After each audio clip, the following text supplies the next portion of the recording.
자, 다음 28번 문제 보자. 이 문제가 여러분 풀어봤어? 어땠어? 피똥 쌌지? 이 문제가 진짜로 시험에 조금 시간이 좀 오래 걸리는 형태의 문제인 것 같아요. 그러니까는 한 번에 옳은 방법에, 그러니까는 틀린 방법이 아닌데 답이 안 나오는 방법으로 풀 수 있는 가능성이 좀 많은 것 같아요. 선생님도 처음에 좀 그랬거든요. 그래서 여러분들 나중에 실전 문제에서 다 보게 되면은 선생님이 원래 이제 현장 강의 할 때는 다 그런 얘기도 다 해줍니다. 나중에 이제 9월 평가 끝나고 나서는 수능 보기 전까지 몸 관리, 컨디션 조절하는 방법, 뭐 일주일 전, 열흘 전, 뭐 보름 전, 뭐 이런 식으로 다 얘기를 해주고 하는데 또 하나가 뭐냐면 같은 실력을 갖고 똑같은 실력을 갖고도 막상 수능장 가서도 가면 점수가 등급이 막 많게는 2등급씩 차이가 나고 그럽니다. 그런 것이 바로 뭐냐면 전략이에요, 전략. 어떤 문제를 잡고 가야 되는지 놓고 가야 되는지 논다라고 했을 때 그 논다는 개념이 어떤 개념인지 그런 것까지 다 좀 훈련하셔야 돼요. 28번 같은 케이스가 뭐냐면 답이 설령 나오고 하더라도 시간이 좀 많이 걸리는 형태의 문제예요. 그래서 이런 형태의 문제가 응애하고 탄생된 이유는 이 문제를 틀리게 한다기보다는 물론 못 풀어서 틀리는 건 뭐 당연한 거고요.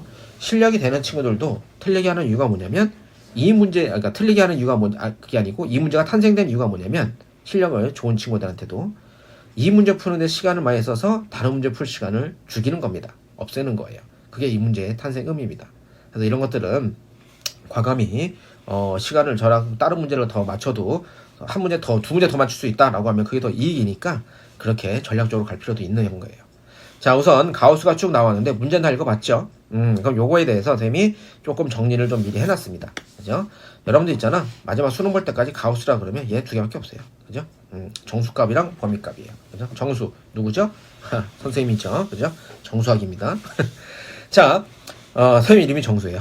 자, 이렇게 두 가지만 따져서 하면 되는 거예요. 그래서 첫 번째 뭐냐면 로그 x다라고 했을 때 가우스는 로그 x다라고 하는 것은 정수 부분과 양의 소수 부분을 나누죠. 그래서 범위를 이렇게 해서 보통 이렇게 많이 세팅해 놓고 많이 시작을 합니다. 해서 선생님도 이렇게 놓고 세팅을 했어요. 그럼 이렇게 놓고 세팅하니까 이 부분 있죠? 이 부분. 이 부분을 이렇게 됐죠? 여기가 이제 정수 부분이니까 얘가 m이 되고요. 그죠? 얘는 뭐죠? 전체 수에서 정수 부분 뺐으니까 얘가 바로 양의 소수 알파가 돼요. 그래서 그걸 선생님이 정리한 게 요겁니다. 자, 일로 와볼게요. 그래서 이렇게 정리를 했어요. 그럼 당연히 우리가 어떻게 하냐면 상식적으로 지금 이런 형태에서 지금 답안지에 나와 있는 형태는 선생님 볼 때는 조금 이상한 것 같아요. 그걸 틀렸다는 게 아니고요. 그 긴장되고 막 그런 특수한 상황의 수능장이라고 하는 그런 특수한 상황에 놓인 상황에서 그런 방법을 생각해내기가 여의치가 않습니다. 진짜 쉽지가 않아요. 그래서 우리는 실전 수학해야 되거든요. 실제로 가서 내가 써먹을 수 있는 방법을 공부해야지 이상적인 걸 공부하는 건 아니에요. 그죠? 누구한테 뭐 잘 보려고 하는 거 아니잖아. 그죠? 대학을 잘 가면 되지 뭐. 근데 그걸 다 떠나서 뭐 잘 보인다 안 보인다 그걸 떠나서 내가 실전에서 할 수 있는 방법이 뭐냐라는 거죠. 어떤 거죠? 그렇죠. 당연히 이런 식으로 나왔을 때 우리가 그동안 많이 쓰는 게 n이 1대, 2일 때 쭉 해서 k 1대라고 해서 축차 대입법. 그죠? 축차 대입법해서 규칙 찾는 거죠. 물론 해설지에 나와 있는 것도 축차 대입법 비슷한데 거기 나와 있는 그 예를 생각해낸다는 게 쉽지가 않아요. 쉽지가 않습니다. 그래서 쌤은 지금 우리가 원래 하던 대로 이렇게 좀 축차 대입법 했어요. 해서 보니까는 n이 1일 때 그죠? 뭐 n이 1일 때, 2일 때에서 그러면 m값에도 또 규칙이 보이긴 해요. 또 알파도 이렇게 규칙이 보이긴 합니다. 해서 n이 k일 때라고 해서 그러니까 1일 때 0서부터 시작하고 2일 때 1서부터 시작하고 그럼 k는 k-1서부터 시작을 해요. 그래서 맨 마지막 이렇게 되거든요. 항이. 이런 것은 뭐 그렇게 어렵게 느껴지지 않을 거예요. 자, 그럼 이렇게 되는데 얘가 뭐냐면 1, 0, 마이너스 1 뭐 이런 식으로 해서 뭐냐면 1, 0, 마이너스 2 k-1, k-2, k-3 쭉 해서 여기까지 왔을 때 이게 바로 뭐냐면 등차 수열이에요. 그래서 등차 수열에 합구하는 거죠. 2분의 항수에 첫 장 플러스 마랑 해서 이렇게 계산을 했어요. 해서 요 뒷부분은 크게 뭐 답에 영향을 미치지 않으니까 최고차항의 차수만 따지면 되니까 그래서 그 부분 선생님이 좀 생략을 했는데 중요한 게 뭐냐면 이렇게 했을 때 이런 연산이 나왔어요. 이런 연산 형태가 나왔는데 여러분 여기서 주의할 게 뭐냐면 여기다 앞에다 우리가 지금 뭐 할 거죠? 그렇죠. 리미트 n이 무한대 간다 라는 걸 취해서 연산해야 돼요. 근데 이런 케이스가 바로 뭐죠? 2n 무한대죠. 그 다음에 여기 뭐죠? 등비수 점점 작아지니까 무한수로 가죠. 어떤 형태입니까? 무한대 곱하기 무한소예요. 무슨 형? 부정형입니다. 그러면 이런 부정형을 만났을 때 우리가 연산하는 것은 뭐 인수분해 약분 통분으로 인해서 뭐죠? 이 무한소가 사라지게끔 연산을 하는 건데 얘는 그게 안 돼요. 그죠? 그래서 더 이상 연산이 힘들다라는 겁니다. 자, 여러분들이 고난이도 문제를 만났을 때 나중에 이런 형태의 문제를 왕왕 만나게 됩니다. 뭐냐면 아까 제가 말했지만 얘 같은 케이스는 틀린 방법이 아니에요. 뭐 방법이 잘못되지 않았습니다.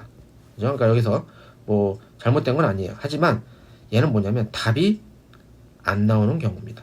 안 나오는 방법이에요. 안 나오는 방법입니다. 그죠? 그래서 이런 형태로 문제를 풀면 안 돼요. 그죠? 이런 형태로 문제를 풀면 안 된다는 겁니다. 오케이? 그럼 이제 바로 이제 생각을 바꿔서 전략을 바꿔서 다시 가야 되는데 선생님은 어떻게 생각을 해봤냐면 이렇게 생각해봤어요. 여기서 지금 내가 힘들었다라고 느낀 게 뭐냐면 m과 알파 그 다음에 n까지. 근데 n은 뭐 어차피 대입하니까 m과 알파 이 미지수가 두 개였단 말이야. 그러니까 이렇게 하지 말고 이렇게 한번 해볼까요? 자, 볼게요. 똑같이 m과 알파를 표현하는데 어떻게 했냐면 x의 범위를 좀 나눠봤습니다. x의 범위를 나눠봤어요. 해서 x가 10의 완전 거듭제곱 형 일태일 때, 그죠? 여기 x 요놈 x가 그럼 바로 정수 나오겠죠? 다음에 m1과 m 플러스 1 사이일 때, 그럼 그게 바로 뭐 나오는 거예요? 요거 알파 나오겠죠? 그죠? 이런 형태로 해서 나눠봤습니다. 그래서 그런 형태로 나눠서 산수를 계산해 보니까 선생님이 쭉 좀 자세히 적어놨거든요. 그리고 선생님 그 블로그에 보면 이거 풀이 과정이 다 올라와 있습니다. 풀이 과정 다 올라와 있으니까 그걸 잘 보시고 참조하시면 돼요. 아니면 선생님 지금 요 화면을 이렇게 지금 켜놓고 있으니까 스톱해놓고 잘 보시면 됩니다. 해서 하나씩 다 써놨어요, 선생님이.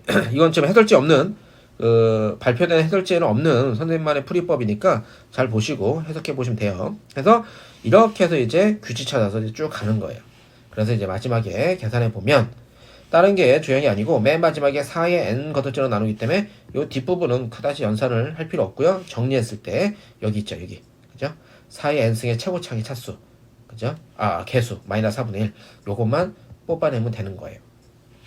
솔직히 요 산수도 만만치는 않던데 한번 꼭 해보세요. 지금 요 부분 AN 정리한 부분, 그다음에 AN이 나오기까지 요 X를 갖다가 경을 나눠서 정리한 부분. 아시겠죠? 여러분들 이렇게 좀 해봐야 돼. 이런 고난이도 문제도 평소에 좀 해보고 틀려보고 선생님 같은 사람한테